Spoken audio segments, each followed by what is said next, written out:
Dozens of Central New Yorkers gathered at Metro Fitness Club in downtown Syracuse today to learn to become healthier.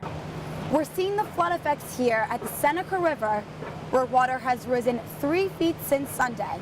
I'm going to take you right behind me where you can see how much water there is and how fast the current's moving. The Chinese Lantern Festival is here for the first time, and the show displays everything from a Chinese dragon to these little guys. Right now, I'm standing outside of Comstock Avenue, where firemen do not know the cause of the beeping noise that has been taking place here today. Nike is not the first company to come out with a hijab for women's apparel and sport.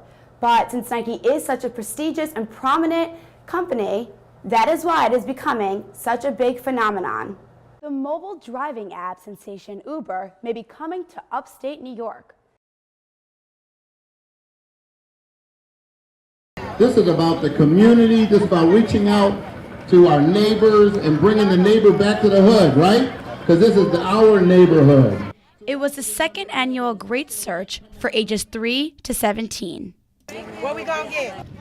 Children had the opportunity to search for biblical articles that were hidden in the fields at Fowler High School for them to find and collect prizes.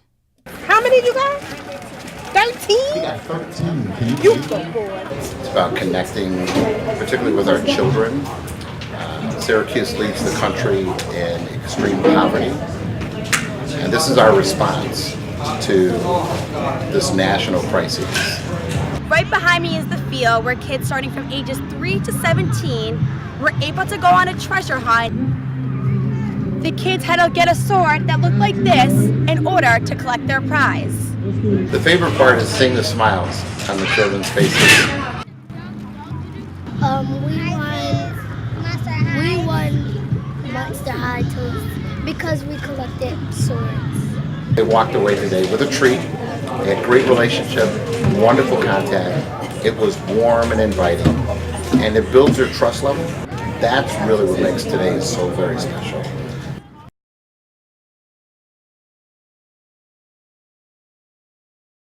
The freshman attacker, Emily Harris-Chuck, always knew that Syracuse was right for her. I caught up with Harris-Chuck for a solo session where she practices. I always wanted to go to Syracuse. I saw my first Syracuse game when I was in 8th grade. As soon as I picked up a lacrosse stick, something just felt right about it. I had a love for that sport that I didn't have for any of the other ones, so I knew it was the right one. There was someone special in Harris-Chuck's life who inspired her to play lacrosse. Definitely my dad. He was the one who took me out of softball and told me he wanted to try out lacrosse. He's the one who's helped me become who I am today.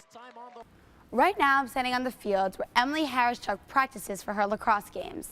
Her dedication towards lacrosse is clearly shown. In this place, she calls her home. Not all numbers are important to athletes, but to Harris-Chuck, she finds that 51 holds a special meaning to her. So I'm 51 because of my dad. It's really like a family number. He wore it playing high school lacrosse. He wore it playing college football. One of Harris-Chuck's favorite lacrosse moments was right here in Syracuse. Just recently walking into the Carrier Dome for the first time, playing BC, putting on the jersey for the first time, being able to play as an Orange. She sees herself playing the sport she loves for a very long time. I definitely want to continue playing. There's next steps in the future as far as semi-pro league, there's US team, so as long as I keep on working on it, it'd be great to play at those levels. From the Cliff Imesley Athletic Center, Sydney Hammer, NCC Sports.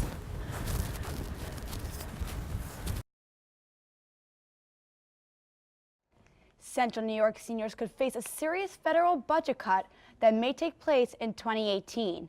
The Trump administration wants to cut funding that could hurt programs like Meals on Wheels. Seniors who are part of this program count on these weekly meal deliveries from volunteers, but they can face a bigger issue: hunger. Meals on Wheels focuses on providing care to individuals whose diminished mobility makes it difficult to shop for food.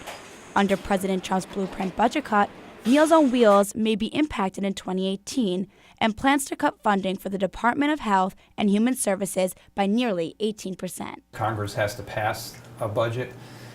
But it certainly concerned me because the potential would be to affect a lot of seniors who are getting meals from our service. And we are pushing our representatives and hoping that the community pushes our representatives not to allow these cuts to go into place.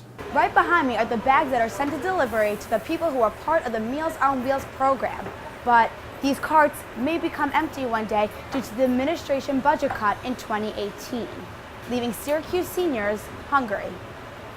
In 2016, 767 people were served and over 215,000 meals were delivered.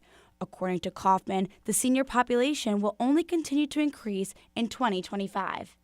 So this particular impact, and what we're talking about is cuts to the health and human services. If we can't find replacement funding, then we have to find a way to feed those people, and that's going to be a struggle. Meals on Wheels plans to continue this national crisis of hunger despite the possible budget cut they may face. Reporting live in the newsroom, Sydney Hammer, NCC News. U.S. officials believe North Korea may conduct a nuclear test. The possible test comes as the United States moves a carrier group near the Korean Peninsula. It will be the 6th nuclear test by North Korea, and this weekend is the 105th birthday of its founding father, Kim Il-sung. This is North Korea's biggest celebration, and the country usually marks it with shows of military strength. The U.S. drops the biggest non-nuclear bomb ever used on Islamic State in Afghanistan. The U.S. military calls it the mother of all bombs, also known as MOAB. It was dropped in Afghanistan today, and military sources say the target was ISIS's tunnels and personnel in the Achin district. At least 80 people were killed and 260 wounded, and this is the first time this bomb has been used in the battlefield. The attorney for David Dowd, the man who was forcibly dragged from a United flight, held a press conference today. The injured traveler's daughter and lawyer Thomas Demetria were present to address Dowd's next step following the controversial incident. Dowd suffered serious injuries, and Demetria says both the airline and Chicago are responsible. There will most likely be a lawsuit once the investigation is complete. And that's what's happening across the nation and around the world.